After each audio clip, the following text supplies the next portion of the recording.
Hey guys, it's Woody the Unexceptional Gamer, and this is Mail Monday. If I sound serious, it's because I've already picked out the first question. Here we go. Dad just died 20 minutes ago. Hey, first time doing this, asking a stranger for help or advice, even though I've been subscribed for a month. Anyway, let's get this started. Mom walked into my room 30 minutes ago, telling me my dad just passed away. I have seen and barely spoke to him in the last 4 years. Let's go back to when I was a baby till I was 13. Every other week it would be my dad's week, as I'm with him for the weekend at his house and his wife and my stepbrother. But when I was 13, I really didn't like him. I saw him as a crazy person, someone I wanted to try everything not to be. I was afraid I might one day turn out to be like him, labeled crazy by the government, be sent paycheck by the state and you're disabled and not able to get a job. After I was 13, I stopped seeing him and haven't since. He was an asshole, toward my mother anyway. He would call her and sometimes just yell at her, harassing her because I wouldn't talk to him or go over and visit him. I was ignoring him. And I was ignoring that side of my family for 4 years. I want to believe I never had a dad, and that side of my family didn't exist. But now, 4 years later, I have to face the fact that they are real, and that now my dad's dead. I mean, what the fuck, man? How did this happen? Last week he was just trying to call me during school, and now his stomach tore from inside his body. I don't know much. I wasn't told much. But I don't know what to feel. I don't know how to feel for him. This is the first time in my life I've had someone close to me pass away, and it was my dad. A punch in the face right there. I didn't know him well. I feel so bad. I ignored him for so long. I ignored that family for so long, and now he's dead. I have to make a decision to go to his funeral, even though I don't want to. Even after his death. I still don't want to see him, but I feel so bad. I should have tried to fix my relationship with him, but now everything is too late. I don't know how to feel, what to do, what I should feel. My dad just died almost an hour ago, and I sat here wondering how I should feel. I have two stepbrothers, 10 and 8. They just lost their dad too. They were sure as hell a lot closer to him than my stepmom, my aunt, and my grandmother from that side of the family. They just lost him too. I'm not asking to be on Mail Monday, I'm just asking for a reply. I've watched every one of your videos and every PKA on Thursday night, and to be truly honest with you, you seem like an amazing person, and all I need is help. Tell me what I should feel, how I should feel, and if I should go to his funeral to see him one last time and see my family on that side. First of all, I'm sorry for your loss. Death is a tricky thing, man. And, like, I don't know if I'm, like, qualified to say this to you, but if my opinion has any weight at all, I want you to know this first and foremost. It is okay to feel whatever you're feeling. If depression hits, that's okay, man. Your dad just died. If depression doesn't hit, that's okay, man. There is no right and wrong way to feel after a loss like this. There is a tendency for people to start judging themselves. My father, when he lost his mother, asked himself if he had been a good enough son.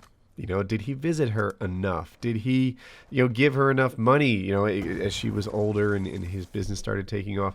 Did he do all the things that the perfect son would have been? And eventually he came to the realization that, no, he wasn't a perfect son. And that she loved him anyway, and that what he wants to do from this point forward is be the person that she would want him to be. I think that same thing applies to you. Are you a perfect son? No, neither am I. Neither is my dad, and probably neither is my brother, although he's pretty close. But that's okay. Like, parents aren't expecting perfection out of their children. It's all right. And as far as you not wanting to see him or not wanting to visit him, I mean, that is completely normal at your age. If anything, you were being like a regular teenager going through these years where you had your own life and you had no idea and could have no idea that there was any kind of end date on this, But I think the smart money is on the fact that you would have done something a little different if you knew, if only you knew. But you didn't, and you couldn't. And it's okay. When I went to my grandmother's funeral, me and a couple of my relatives that were the same age were laughing. Excuse me, I'm sorry. No, we were laughing. And one of my grandmother's friends who, you know, I'm trying to figure out a good way to say she looked like a funeral veteran. You know, like she had lost some friends before, and she told us that it was okay to laugh, that it's okay, you know, to like funerals are allowed to be fun. Funerals are allowed to be anything you need them to be to help you get by, and that's why I think you should go. You know, you can go and just look at them. You can say goodbye. You can say that, you know, you wish you had more time with him. Whatever.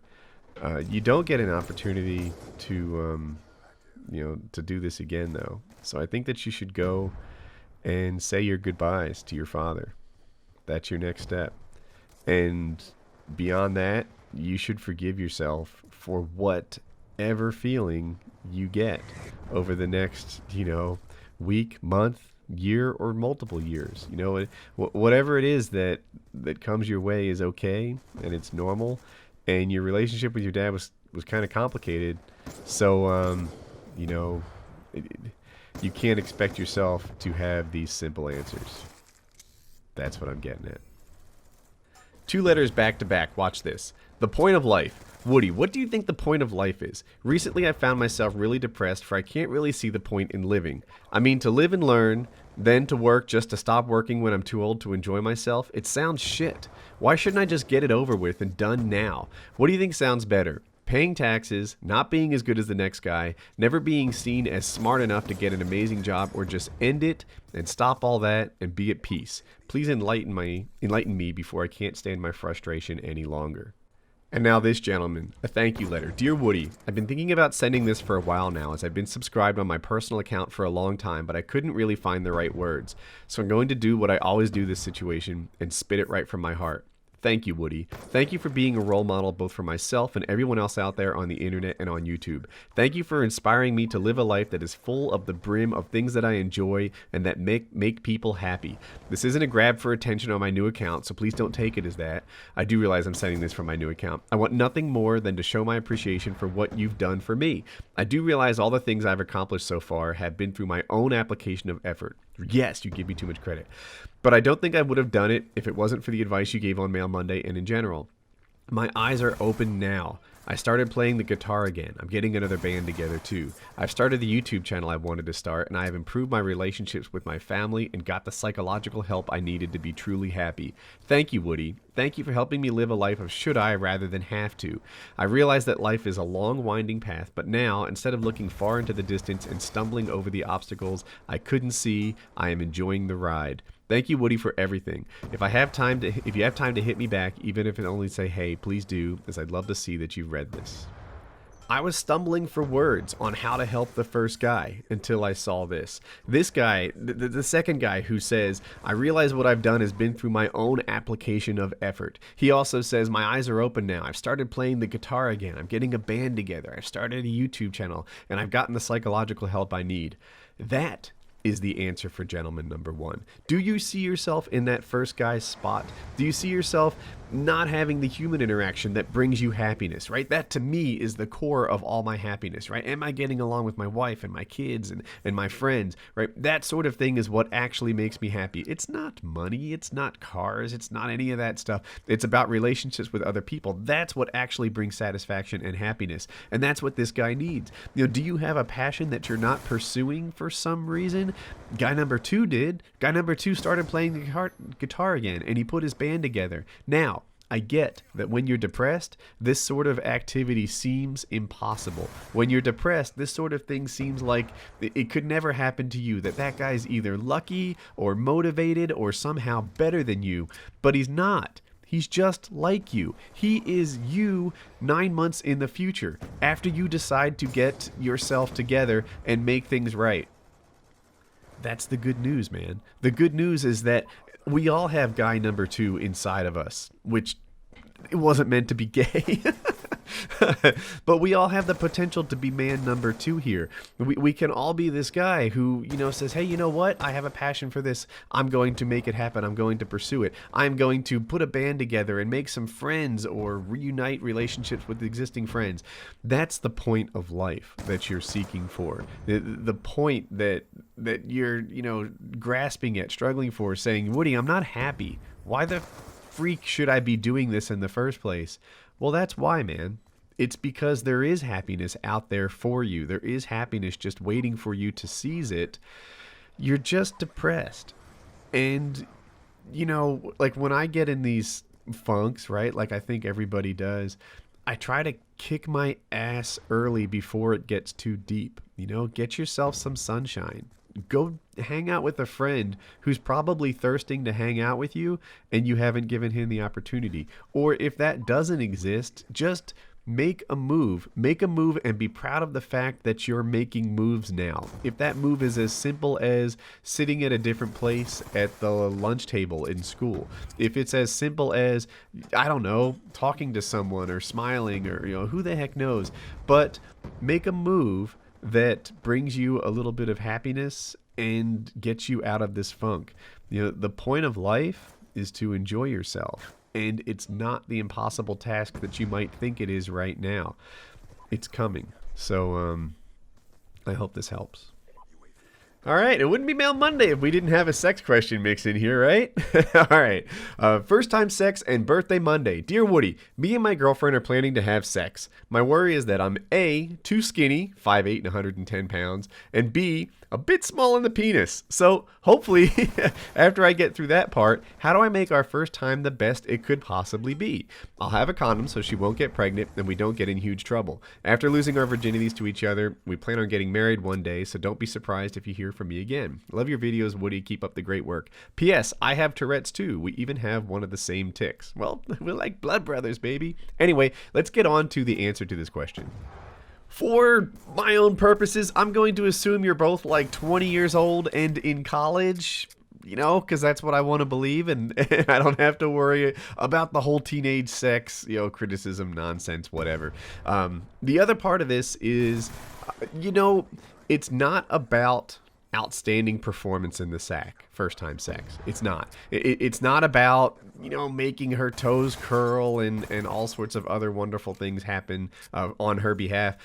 It's more about a connection, right? And you need to actually care for her. You need to do this in a place and time where you're not going to get interrupted and you're not going to, be short on time. It's about making sure that this is a pleasant, enjoyable experience for both of you, understanding any nervousness that the two of you may have. It's a shared intimacy that you're putting together as a group.